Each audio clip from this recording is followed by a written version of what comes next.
E eu queria que elas contassem um pouco a experiência delas, dessa parte do tratamento até chegar à cura. Mariana, conta pra gente como que foi esse processo pra você? Então, no meu caso, eu comecei pela quimioterapia, né? E eu lembro dessa consulta de falar os 95% de chance de cura. Eu me apeguei a ele e é isso, e vamos embora fazer o tratamento. E aí eu comecei, então, pela quimioterapia, foram 5 meses, exatamente do jeito que a Ká descreveu, assim. Eu tenho meu papel até hoje escrito lá com todas as orientações. Então, você vai começar pela quimio, vai acabar mais ou menos lá em julho, em agosto você faz a sua cirurgia, setembro você está fazendo a radioterapia. E foi exatamente como foi descrito. Então, foi bem isso que aconteceu, assim. Eu fiz químio, foram 6 químios, 3 vermelhas, 3 brancas. Nas vermelhas é que costumam cair o cabelo. Meu cabelo caiu 15 dias depois da primeira químio. E é, sim, um medo, né? É uma coisa do desconhecido, né? De como que eu vou ser, como é que vai ser sem cabelo, como é que é. O cabelo é relevante para a mulher, né? Então, enfim, a gente sabe que isso é uma questão. E mas lidei, usei lenços, combinando sempre com a roupa. Eu vim com ele hoje, inclusive, para fazer essa homenagem de que um dia ele saiu do pescoço, ele foi para a cabeça e ele voltou para o pescoço hoje. Então, do mesmo jeito que eu estou combinando aqui, eu combinava ele na cabeça, sabe? Então, usei muito lenço, usei peruca, usei gorro, fiquei sem cabelo mesmo. Eu super brinquei com isso, assim. E, e eu acho que foi a questão da positividade principalmente do acesso à informação. Então, eu acho que os médicos esclarecerem para você, dar essa segurança de que existe sim um fim, né? Existe, tipo, é um tratamento, é temporário, isso não é para sempre, não é que você, sabe, vai ficar sempre ruim. Então, eu acho que ter acesso a uma informação vindo de uma forma que você confia no médico, que você entende, né, exatamente o que vai acontecer, eu acho que é a chave para você aderir ao tratamento e seguir com ele certinho, na disciplina, que eu acho que disciplina para um paciente é uma coisa importante, né? Se pode, se não pode fazer, então não faz, ou faz o que tem que fazer, sabe? Eu acho que isso é super relevante. Então, assim segui, depois eu fiz a cirurgia. O ponto da cirurgia que a Ká menciona com relação a tirar ou não tirar, né, toda a mama e tal. Eu conversei com muitas pacientes na época e o medo da volta faz com que muitas tomem essa decisão mesmo de tira tudo, não quero passar por isso de novo, pode tirar tudo. E para mim isso pegou muito, assim, porque eu tinha uma sensação de como se eu tivesse era uma mutilação. Não faz sentido, assim, a outra mama tá sadia, tá tudo bem. Ela me explicou tudo isso, de, olha, a gente pode fazer uma cirurgia menor, tem chance de ficar tudo certo, não é garantia 100% também de que não vai voltar um dia. Então, eu levei muito em consideração, conversei muito, foram muitas consultas, não foi de cara que eu tomei essa decisão, isso é um fato, mas a tomada de decisão de que tamanho de cirurgia que eu ia fazer, sobre tirar as 2 mamas ou não, foi um ponto bem difícil no meu tratamento na época. Fiz muita terapia, foi muita reflexão, conversei muitas consultas com ela, tirava muitas dúvidas, porque eu acho que o mais importante para mim na ocasião era que eu ficasse com a segurança e com a tranquilidade de que naquele momento eu tomei a decisão embasada na melhor condição possível que eu poderia ter tomado. Eu não queria visualizar um arrependimento no futuro, entendeu? Então, se Deus me livre, acontece alguma coisa, pelo menos eu sei que na época eu fiz o melhor por mim do que eu considerei. Então, a minha cirurgia nesse sentido acabou sendo conservadora de um lado, no sentido de que eu tirei só a mama com que eu tive o câncer, a outra eu mantive e fiz a reconstrução na mesma cirurgia. Então, eu acabei fazendo só uma cirurgia, o que também foi muito bom. E foi um ponto importante de não ter passado por várias cirurgias depois também, né? Então, isso, para mim, acho que um dos pontos de virada de chave foi também essa tomada de decisão. Eu queria te fazer 2 perguntas. Para as pessoas que estão assistindo a gente aqui, ouvindo a gente, se teve um diagnóstico de câncer de mama na família, que recado você daria para os familiares? Porque eu acho que é difícil esse entorno, né? Essa pergunta as duas podem responder. Porque Sim. eu acho que, às vezes, as pessoas em volta podem ter dificuldade de lidar. Sim, sim. Né? E cada um vai reagir de uma forma, Exato. lógico. Nem todo mundo, não é pra agir igual para todo mundo, mas eu acho que pela experiência de vocês, o que vocês gostariam de ter em termos de suporte, de escuta, né? O que fez diferença para vocês nesse processo? Sim. Eu recebi muito apoio da minha família, dos meus amigos. Eu fui muito abençoada nesse sentido. E eu tenho certeza que isso fez muita diferença. O que eu acho é que é importante considerar que o familiar, o acompanhante, está no tratamento com a pessoa. Ela está vivenciando aquilo de uma forma tão intensa quanto o paciente. Só que a pessoa que está como acompanhante, ela tem um fator que geralmente os acompanhantes têm, que eles têm a sensação de impotência, que eles queriam ir lá e tirar com a mão, entendeu? Eles querem resolver por você a situação e eles não podem. Então, eles geralmente se sentem de mãos atadas. E as pessoas acham que elas não podem fazer nada por você. Tipo, se eu não posso te dar o remédio, se eu não posso fazer a cirurgia, se eu não posso, né, fazer isso por você, então, o que eu posso fazer por você? E eu sempre falava, eu agradeço cada oração que as pessoas fizeram e me mandavam mensagem, falavam, hoje eu acordei, orei por você, estou aqui pensando em você. Se você puder, sabe, um dia acompanhar numa consulta, eu acho super importante esse backup da informação, porque é isso, é muita informação, então eu até recomendo que os pacientes sempre vão acompanhados nas consultas, exatamente porque alguma informação se perde. Então, se você não lembra, o outro lembra, e aí depois junta o bolo e vocês, né, saem com um apanhado de informações de uma consulta.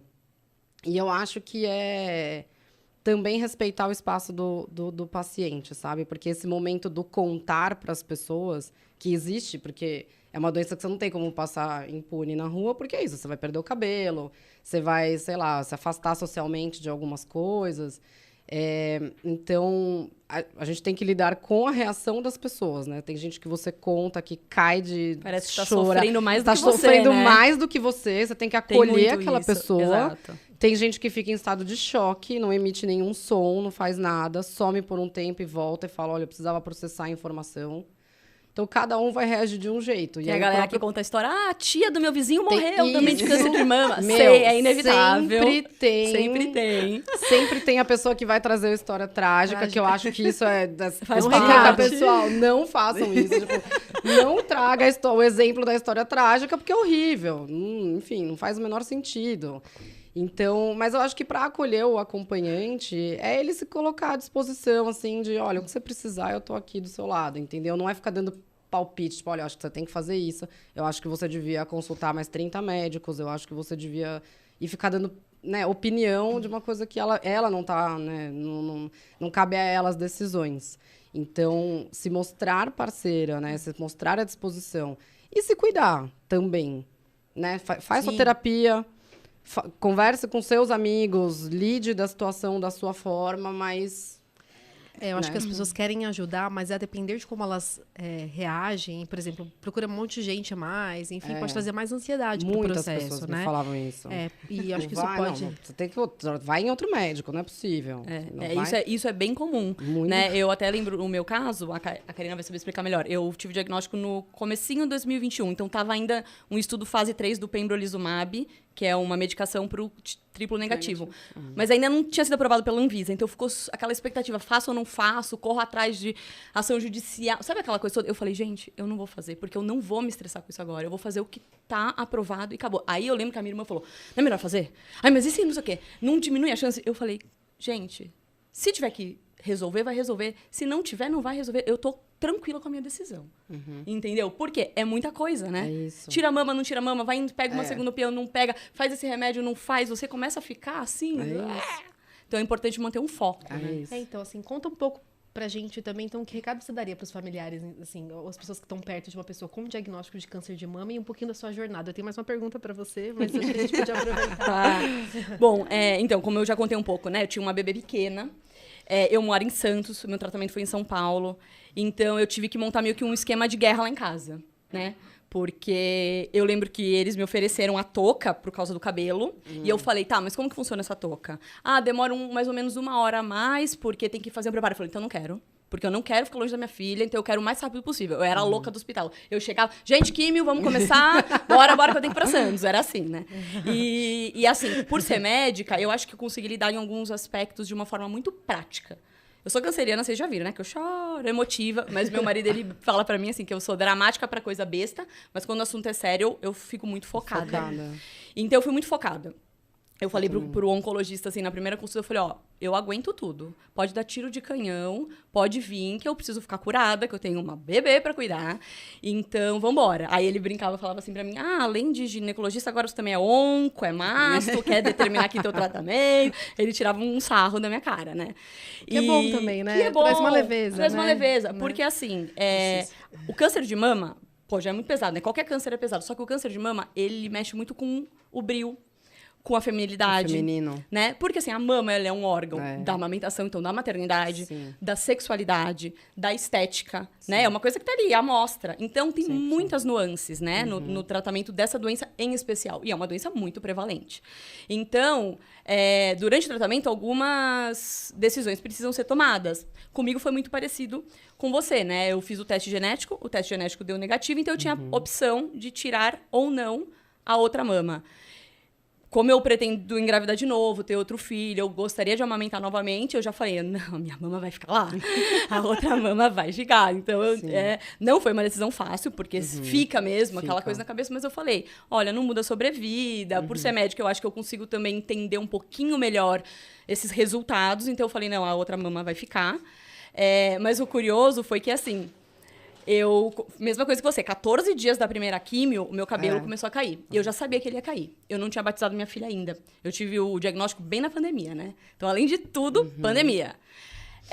E aí eu falei, cara, eu tenho que batizar ela. Eu tava fazendo o estadiamento, aguardando pra fazer o PET scan, e eu ligando nas igrejas. Gente, eu preciso batizar minha filha. Aí eu consegui um padre lá pra batizar minha filha. Não, o padre voltou, abriu, tal, tá tudo certo. Eu falei, eu quero batizar antes de ficar careca. Porque eu vou ficar batizado careca. E aí, marquei tudo certo. Um dia antes, a igreja ligou e falou, o padre pegou Covid, cancelou o batizado. Falei, cara, você não tá entendendo. Né? Pra eu estar careca. E aí, durante o tratamento inteiro, eu consegui... Eu sempre falo isso, eu não perdi uma noite de sono por conta do câncer. Gente, isso é muito verdade. Eu também. Cara, eu estava tranquila. Por quê? Primeiro, rede de apoio, né? Então, assim... Falei, esquema de guerra. Então, a minha irmã ia pra minha casa, fazia comida, ela viu lá um monte de suco para aumentar a imunidade, fazia o suco. A outra irmã ficava com a minha filha para eu poder fazer químio. Na radioterapia, eu brincava, eu falava, era o bonde da radioterapia, né? Que eu fiz 25 sessões. Então, era 25 dias, vindo e voltando para São Paulo. Então, cada dia era um acompanhante diferente. Vamos lá, todo mundo na quimioterapia comigo, na radioterapia comigo. Por quê? Porque é muito pesado.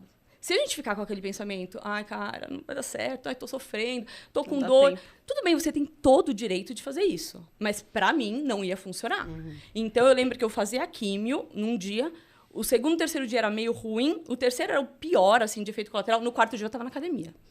Aí eu era academia, exercício, atividade física, terapia, acompanhamento com nutricionista, porque eu sabia que quanto mais eu me cercasse de profissionais, de familiares, de pessoas que iam me colocar para cima, maior era a chance de eu responder bem, né? Inclusive, existem estudos científicos que mostram que o otimismo, né, a forma com qual você encara qualquer doença e qualquer tratamento, muda um pouco até a sua resposta, né? Então, foi isso. Aí, começou a químio, taxa de replicação altíssima. Eu falei, nossa, vai ser sucesso, né? Vai ter resposta patológica completa, o negócio vai ser lindo. Começou tudo bem, daqui a pouco eu falei, o nódulo voltou a crescer. Palpei de novo, filha da mãe. Aí eu liguei para o oncologista e ele falou, não, Melina, deve ser necrose. Eu falei, olha, tô falando aí que eu tô sentindo. Ele, olha, é muito raro acontecer isso, né? Mas tá bom, vamos fazer um exame, a ressonância. Aí voltou a crescer. Aí tive que suspender a última químio, agiliza a cirurgia, né?